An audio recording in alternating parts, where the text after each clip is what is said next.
आज शुरू करते हैं साइंस का चैप्टर 10, प्रकाश का परावर्तन तथा अपवर्तन। प्रकाश का परावर्तन तथा अपवर्तन।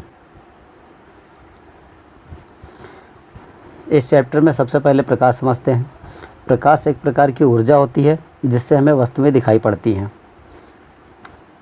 जब प्रकाश किसी वस्तु पर गिरती है तो उससे परावर्तित होकर हमारी आंख पर पहुंचती है, जिससे हमें वस्तुएं दिखाई पड़ती हैं। चलिए प्रकाश के गुण समझते हैं। प्रकाश एक माध्यम में एक सरल व सीधी रेखा में चलती है। कहने का मतलब है प्रकाश जब किसी माध्यम में चलती है तो बिल्कुल सीधी रेखा में चलती है। प्रकाश एक माध्यम में बिल्कुल सीधी रेखा में चलती है, ये टेढ़ी मेढ़ी रेखा में नहीं चलती है। प्रकाश एक विद्युत चुंबकीय तरंग है जिसके संचरण के लिए माध्यम की आवश्यकता होती है। अब विद्युत चुंबकीय तरंग क्या होते हैं? तो तरंगे आपके दो प्रकार की होती हैं, एक होती हैं यांत्रिक तरंगे, एक होती है अयांत्रिक तरंगे। यांत्रिक तरंगे वे तरंगे होती हैं जिनको संचरण के लिए माध्यम की आवश्यकता होती है, परंतु अयांत्रिक तरंगे वे तरंगे होती हैं जिनको संचरण मतलब चलने के लिए माध्यम की आवश्यकता नहीं होती है।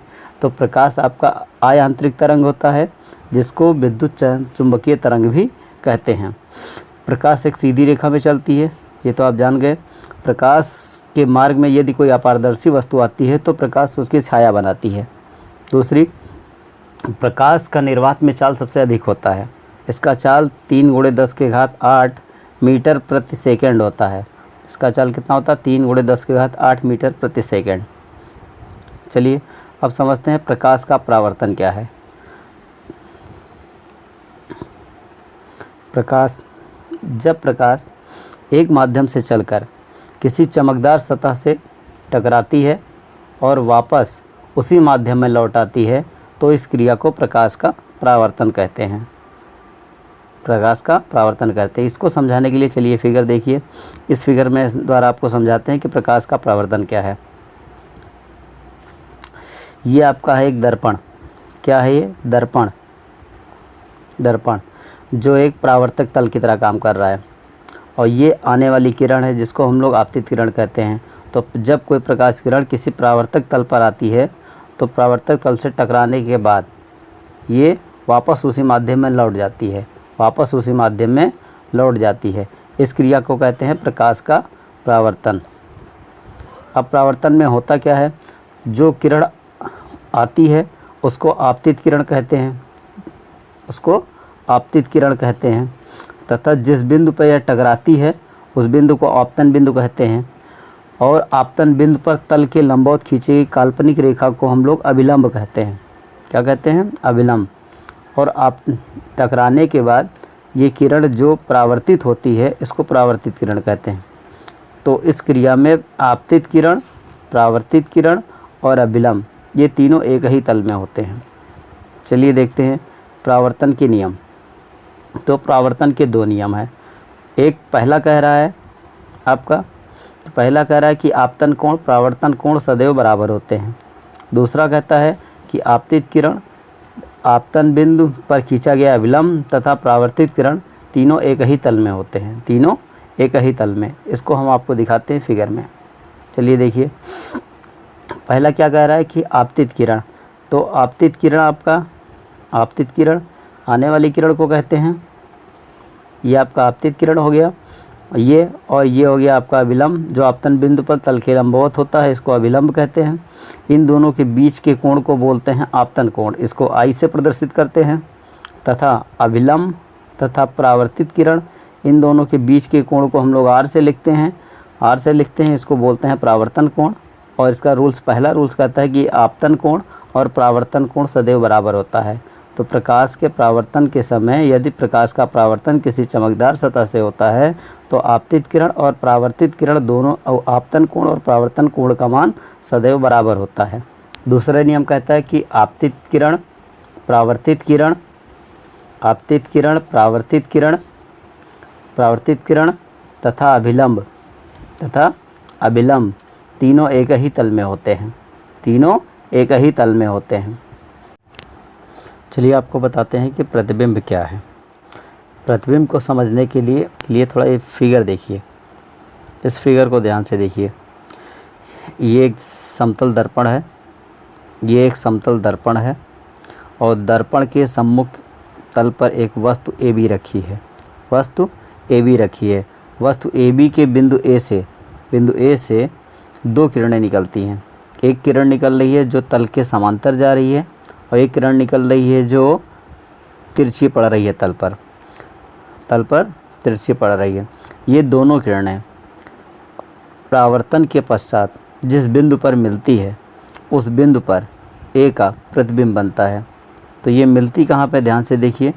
तो जो ये वाली किरण है आपकी, जो तल के समांतर चल रही है, ये